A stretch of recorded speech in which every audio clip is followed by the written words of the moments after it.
नमस्कार, आदाब, सत श्री अकाल। मैं हूं आपके साथ नबील अख्तर और इस वक्त आप देख रहे हैं न्यूज़ लाइव 10। दोस्तों, आज जो कहानी मैं आपको सुनाने जा रहा हूं उसने हमें ये बताने की कोशिश की है, उस कहानी का ये संदेश है कि भले से ही हम 21वीं सदी में जी रहे हों, लेकिन हमारी सोच, हमारी जहनियत आज भी वही पुरानी है, दकियानूसी है। आज की स्टोरी मेरठ के लखीपुरा इलाके से ताल्लुक़ रखती है। दरअसल पुलिस को नाले में से एक धड़ मिला जो एक लड़की का था। पुलिस ने यह जानने की कोशिश की कि आखिर ये लड़की कौन है और इसकी पहचान क्या है, क्योंकि उसका सिर नहीं था, उसकी पहचान नहीं हो पा रही थी। लेकिन 5 दिन बीत जाने के बाद भी पुलिस को उसकी कोई पहचान नहीं हो पाई। लड़की अज्ञात में थी। उसका पोस्टमार्टम कराया गया। लड़की का सिर्फ धड़ पुलिस को मिला था, जो एक नाले में से बरामद हुआ था। मेरठ में एक जगह है लखीपुरा, वहाँ के नाले से यह धड़ बरामद हुआ। पुलिस ने छानबीन शुरू की तो पता चला कि लड़की का नाम सानिया है और ये लिसाड़ी गेट शालीमार गार्डन गली नंबर 3 में रहने वाले शाहिद की लड़की है। शाहिद कुरैशी बिरादरी से ताल्लुक़ रखता है।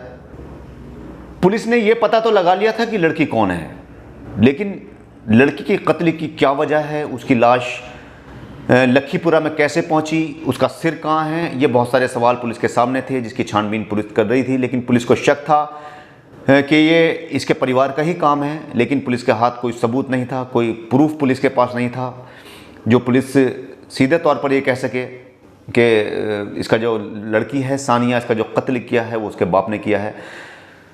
पुलिस पूरी तरह से छानबीन कर रही थी। पुलिस को शक हुआ और पुलिस लड़की के घर पहुंची, लड़की के घर की छानबीन की, क्योंकि पुलिस को ये शक था कि लड़की का कत्ल उसके ही घर में किया गया है, लेकिन लड़की की हत्या के कोई सबूत उसके परिवार में या उसके घर से पुलिस को बरामद नहीं हुए।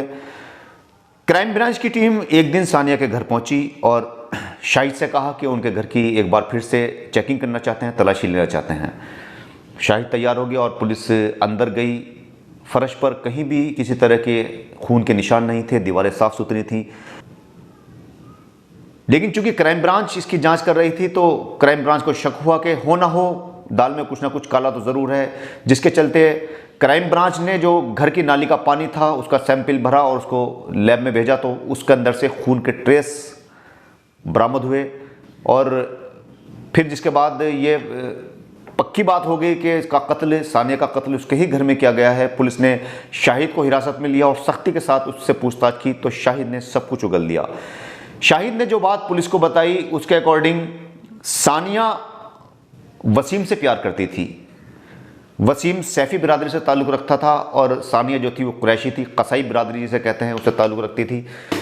सानिया और वसीम में लगभग 7 साल से प्यार मोहब्बत चल रही थी। शाहिद को इस बात की खबर थी। शाहिद ने पुलिस को बताया कि वो पहले मेरठ के शहजाद कॉलोनी में रहते थे। शहजाद कॉलोनी में ही वसीम का परिवार रहता था, पड़ोस में। क्योंकि पड़ोसी थे तो घर पर आना जाना हो गया। इसी बीच वसीम में और सानिया में मोहब्बत हो गई, दोनों एक दूसरे से प्यार करने लगे, दोनों एक दूसरे से शादी करना चाहते थे। लेकिन शाहिद का परिवार इसके लिए तैयार नहीं था, क्योंकि शाहिद का कहना था कि वो कुरैशी बिरादरी से है और वसीम सैफी बिरादरी से है और वसीम कुछ करता भी नहीं है, जिसके चलते वो सानिया की शादी उससे करने के लिए कतई तैयार नहीं थे। उन्होंने सानिया को बहुत समझाया, लेकिन सानिया ने वसीम से मिलना जुलना जारी रखा, जिसके चलते उन्होंने शहजाद कॉलोनी का घर छोड़ दिया और ये लिसाड़ी गेट शालीमार गार्डन गली नंबर 3 में रहने लगे। लेकिन कहते हैं कि दूरियां भले से हो गई हों, लेकिन दिल में वो करीबियाँ ऐसे के ऐसे ही कायम थी। ये दोनों मिलते रहे एक दूसरे से। शाहिद को इस बात की खबर हुई, बहुत समझाया। शाहिद के 3 लड़के थे, उन्होंने भी बहुत समझाया सानिया को कि मान जा, वसीम से मिलना जुलना छोड़ दे। इसी बीच उन्होंने सानिया की शादी मुजफ्फरनगर में तय कर दी। रिश्ता चल रहा था, लेकिन सानिया वहाँ शादी करने के लिए तैयार नहीं थी। वो वसीम से ही शादी करने की ज़िद पर अड़ी हुई थी। कुछ दिन पहले वो वसीम के साथ घर से फरार भी हो गई थी। परिवारों ने तलाश किया दोनों को, जिसके बाद वो दोनों मिल गए। एक बार फिर से सानिया को समझाने की कोशिश की गई, लेकिन सानिया और वसीम ने मिलना जुलना इसी तरह से जारी रखा। परिवार को अंडर प्रेशर लेने के लिए सानिया ने एक बार घर की छत से कूदकर खुदकुशी करने की भी कोशिश की। शाहिद ने यह बात भी पुलिस को बताई कि एक बार इसने अपनी जान देने की भी कोशिश की। फिर से एक बार समझाया गया, लेकिन सानिया बाज नहीं आई और घर वालों से भी उसने बदतमीज़ी करनी शुरू कर दी। जैसा शाहिद ने पुलिस को बताया। अब इन्होंने एक बड़ा भयंकर प्लान बनाया। शाहिद ने इसमें किसी को शामिल नहीं किया, शाहिद का ये अपना प्लान था। शाहिद की एक बेटी सना की शादी हुई थी, वो प्रेग्नेंट थी, उसकी डिलीवरी होनी थी। उसने 5 दिन पहले उसको अस्पताल में भर्ती कराया, अपनी पत्नी को भी उसके साथ भेजा। अस्पताल में उनको एडमिट कराकर शाहिद वापस घर आया और घर बाहर जाने की बात कहता हुआ घर से चला गया कि मैं 2-3 दिन के लिए बाहर जा रहा हूँ, 2-3 दिन के बाद आऊँगा। उसने अपने बच्चों को भी ये भनक नहीं लगने दी कि उसके दिमाग में क्या प्लान चल रहा है। वो घर से चला गया, लेकिन देर रात वो वापस आया। उसने आकर घर में देखा कि सारे बच्चे सोए हुए हैं। उसने अपने बड़े बेटे अजीम को नींद से जगाया और उसको घर से बाहर ले गया। शाहिद ने अजीम को समझाया, उसको बताया कि इस लड़की ने हमारी नाक कटवा रखी है, हमें इसका कुछ ना कुछ करना पड़ेगा। क्योंकि अजीम भी इन चीज़ों से तंग आ चुका था।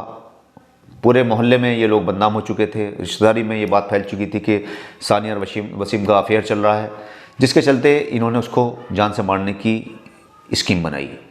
चूँकि कुरैशी बिरादरी से थे, सारे हथियार इनके पास थे, जानवर काटने का काम करते थे, कसाई होते हैं कुरैशी। तो इन्होंने एक फरसा लिया और सोती हुई सानिया को अजीम ने कस के पकड़ लिया और शाहिद ने उसके गर्दन पर वार करके उसकी गर्दन एक ही वार करके उसकी गर्दन को धड़ से अलग कर दिया।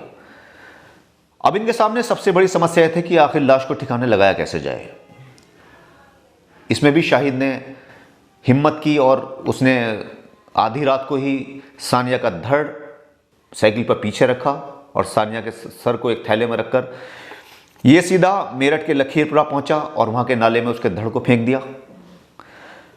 उसके बाद ये सर लेकर अंजुम प्लेस के पास पहुंचा। अंजुम प्लेस में गया, अंजुम प्लेस में नाला है, वहां पर इसने उस सर को फेंक दिया। पुलिस को धड़ बरामद हो गया था। शाहिद से सख्ती से पूछताछ की, उसने सब कुछ उगल दिया और अंजुम पैलेस में ले जाकर सानिया का सर भी पुलिस को बरामद करवा दिया।